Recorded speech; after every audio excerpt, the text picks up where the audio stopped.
we're rolling. Well, my man, we have had ourselves a morning, eh? Yes. Round 2. If you're seeing this, round 1, we got. Was the mailbag, So we yes. just we just finished. Well, we just finished spending 50 minutes recording our mailbag episode. Literally on our last comment to get to. The only thing that was left was like say goodbye and then edit it and upload it. And my computer crashed, and I have a 500 megabyte, 50-minute file that is unsavable. Unopenable. Yeah. It's Uh, made worse by the fact that, I mean, if it had happened 10 minutes in, that's frustrating. We would have redone it. 99% of the way through, maddening. It was a good episode, not to brag. yes, it was. One of our better Yes, it was. mailbags. A lot of good comments. We had some big announcements. I think one of the announcements we'll get to anyways here now. We also were a day late on it anyways, so there was already some pent up frustration there. And then we had Doing to skip Monday morning mailbag on a Wednesday? What are we, idiots? idiots. Come on, everybody knows Monday morning mailbag is a Tuesday kind of a show. Yes. It's funny too. We also had a comment here from the Discord after you announced we were doing it on Wednesday. Simon said, by the end of the season, we're going to have mailbag Monday on Fridays. And that's almost true at this point. Yes. So. Anyways. It is. Here we are. It is what it is. Should we just start with the announcement? Ejected. Yeah, let's start with the announcement. So, I'll start with saying last mailbag, which we nailed right on a Tuesday, as per usual. It was pointed out to us that John Gibbons had joined social media. He was now on Twitter. By the way, his Twitter account, fantastic. John Gibbons 005. Check it out. It's a fun follow. He's on Instagram now. And so we had some listeners reach out to us and be like, you guys should be approaching him to come on the show. And then we read that on mailbag, right? And we told everyone out there, feel free to bug John Gibbons in a very polite way to try and get him on. And actually, it happened quite often. There were tweets from John Gibbons and a lot of folks in the comments. Of course, our good pal and friend of the show, Garth Yorgi, is kind of driving that force, if you will, because he was commenting and then everyone else was commenting, and he did a poll. We had over like 120 people who jumped on the poll saying that yes, or of course he should. Those were the options. Should come on the walk-off. Anyways, long story short, why don't you read? Well, we got this comment from John Gibbons himself, who said, I've lost it here. He said, good morning, Adam and Scott. Would love to, but can we wait a couple weeks to get closer to my podcast debut? So, John Gibbons has a podcast that he's going to be debuting. Obviously, the social media launch is all tied into that, right? But yeah, he's going to come coming on the show. And, yeah. We look forward to chatting with him. So let's get into this show. We do this every single Wednesday. Yep. Scott and Adam suck at betting, because we do. We're, of course, partnered now. We're partnered now with Betstamp. And if you would like to help the channel, when you sign up for Betstamp, and Betstamp's a really great site if you're going to bet. And it's all about line shopping, which we'll get into in a second here. But basically, it is the Trivago of betting sites, where it's going to give you all of the different betting sites and the odds that they're giving, so that when you place a particular bet, you're getting the absolute most money out of it you can possibly get if you do wind up winning. Of course, Adam kind of said it already. Everyone sucks at betting. But if you're going to place a bet, Betstamp really helps you out there. And when you sign up, please use the code WALKOFF. All one word. All you need is an email address. It takes you literally 30 seconds to sign up. So we're all very grateful if you guys decide to do that. The line shopping with betstamp is like when you go to fill up your tank and you get to the gas station and there's a gas station on your right or there's a gas station on your left and one has gas for like $1.87 a liter and one has gas for $1.77 a liter. Yes. Just save yourself some gas money. You know, you're going to fill your tank anyways, but you might as well get the better deal. So, And that's a great way of putting it, because gas is gas, but depending on the price, right? If you're going yeah, to buy it anyways, you might as well crazy pay as nothing. little as possible. Exactly.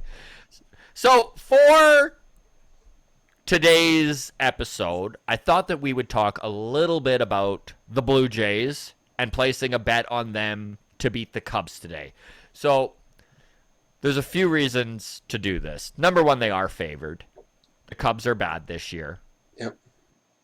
But beyond that, the Toronto Blue Jays, and we talked about this in the mailbag that didn't happen. Yes. So we The might as well tapes. all over that. It's funny because in the mailbag we had somebody kind of reach out who was talking about Chris Black. He's the producer for Sportsnet, and his Twitter account is at Chris2Black, down to black.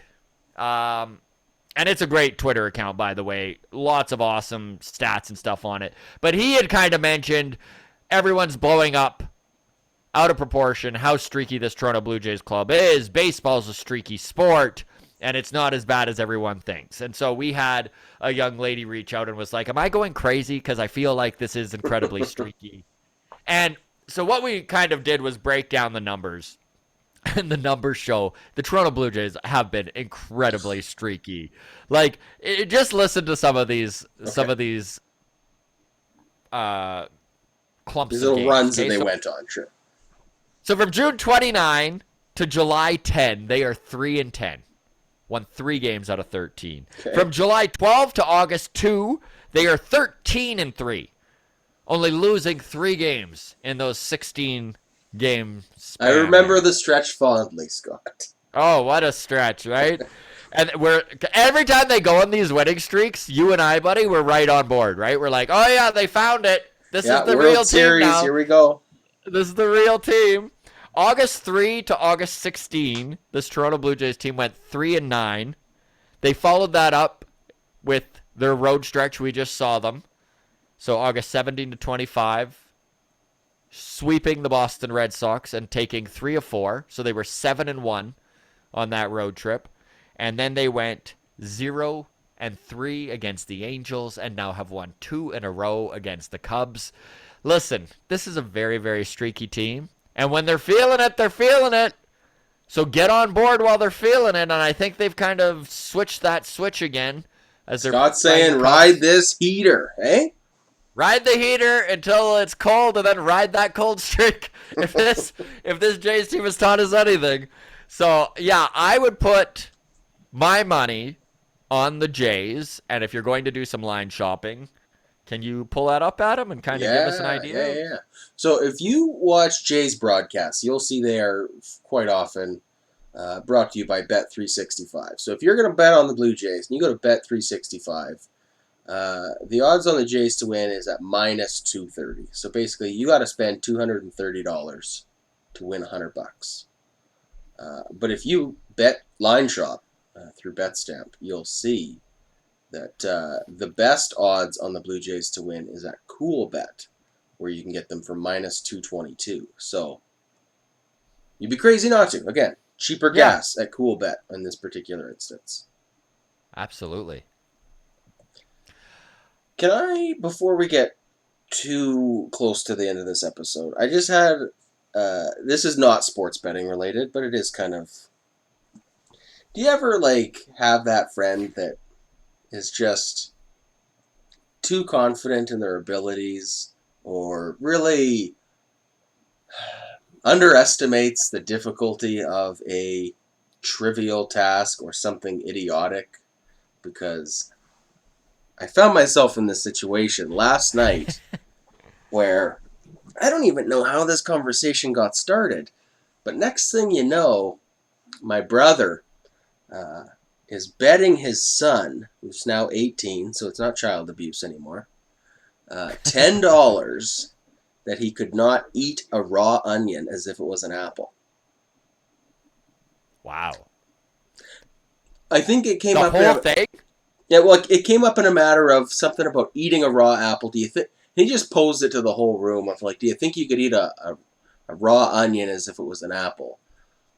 And some people said yes, and then it was one of those like, how much would you do it for? And my nephew had said, I'd do it for $10. That's easy. So of course his dad took him up on the offer and said, fine, $10. I have $10 right here for you. So he went to the pantry, dug out an onion. It was about the size of a baseball.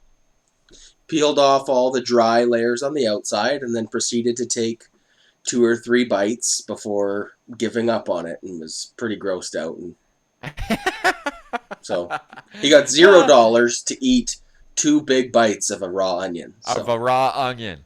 That is hilarious. So that is the hubris of an 18-year-old. The hubris of an 18-year-old punk, exactly. So if there's ever a safe bet in life, it's bet someone can't eat a raw onion for $10.